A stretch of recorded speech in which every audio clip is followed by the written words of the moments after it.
వేములవాడ బ్రాహ్మణ నిత్యాన్న సత్రంలో 79వ స్వాతంత్ర దినోత్సవ వేడుకలను వైభవంగా నిర్వహించారు. బ్రాహ్మణ సేవా సంఘం అధ్యక్షులు మామిడిపల్లి వెంకటేశం జాతీయ జెండాను ఎగురవేశారు. ఈ కార్యక్రమంలో బ్రాహ్మణ సంఘం నాయకులు డాక్టర్ మధు రాధాకిషన్, నందగిరి రాజేంద్ర శర్మ, బుడంగారి మహేష్, పురాణం రాము, నమిలకొండ ఉమేష్ శర్మ, చొప్పకట్ల భాను, మధు, ప్రవీణ్, మామిడిపల్లి శ్రీనివాస్, మల్లికార్జున శర్మ తదితరులు పాల్గొన్నారు. మంగళాని భవంతు సమస్త మంగళాని భవంతు.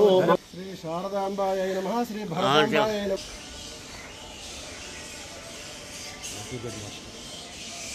దీన్ని ఇటండి.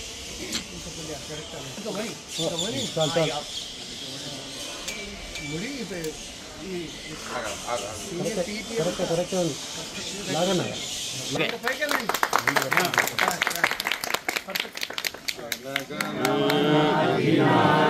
जय हे भारत भाग्य विधाता, पंजाब सिंधु गुजरात मराठा द्राविड उत्कल बंगा, विंध्य हिमाचल यमुना गंगा उत्सल जलधितरंगा, तव शुभ नामे तव शुभाशिष मागे, गाहे तव जय गाथा, जनगण मंगलदायक जय हे भारत भाग्य विधाता।